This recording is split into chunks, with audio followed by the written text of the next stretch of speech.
বন্ধুরা, আপনারা অনেকে গাড়ি ঢেকে রাখেন। গাড়ি ঢাকার ফলে কী ঠিক আর কী ভুল সেই জিনিসটা আজকে আপনাদের এই ভিডিওর মাধ্যমে দেখিয়ে দেবো। আসুন। তো যখন আমরা গাড়ি ঢেকে রাখি, ঢাকার যে একদমই ঠিক না বা একদমই ঠিক সেই জিনিসটা আপনাদের বলে দিচ্ছি। যে গাড়ি আপনাদের যখন দিনের বেলা ঢেকে রাখি বা গরমের সময় ঢেকে রাখি, যে রোদের মধ্যে যদি ডাইরেক্ট রোদ পড়ে তাহলে তো কালার তো নষ্ট হয়।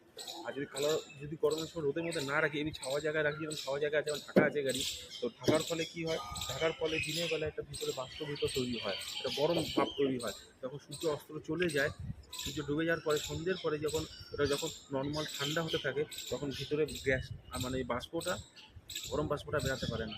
সেই বাষ্পটার ফলে গাড়ি আমাদের যে পেন্ট মানে যে কালারটা, রঙটা পুরো ক্ষতি হয়ে যায়। তো এটা কখনোই করবেন না। আর একটা জিনিস হচ্ছে, বৃষ্টির সময় আমরা ঢেকে রাখি গাড়িটাকে। ঢাকার ফলে কী হয়, যে বৃষ্টির ফলে একটা ঠান্ডা পরিবেশ তৈরি হয়, এইটা একদম চেপে থাকে জলে। আর যে ঠান্ডাটা থাকে, ওই ঠান্ডার ফলে যে গাড়ির যে কালার পেন্টের ওপরে, ওটার ওপর এফেক্ট পড়ে। ওটা তখন আমাদের কী হয়, চেপে থাকার ফলে গাড়ি কালারটা খুব নষ্ট হয়ে যায়।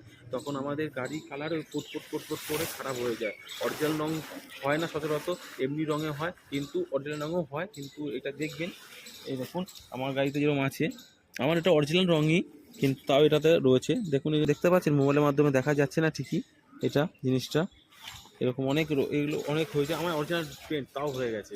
তো এর জন্য বৃষ্টির সময় ঢাকবেন না, আর গরমের সময় যত পারেন একটু কম ঢাকবেন। হ্যাঁ, আরও একটা জিনিস আছে, যে জিনিসটা হচ্ছে, আমাদের গাড়ি পরিষ্কার করা আছে, ক্লিন করা আছে, তখন আমরা একটু গাড়ি নিয়ে ঘুরতে গেলাম বা কোথাও দিয়ে আসলাম, যে সামান্য একটু 5-10 মিনিট, খুব আধ ঘন্টার জন্য গেলাম, চলে আসলাম, গাড়িতে ধুলো বালি কিছু লাগেনি।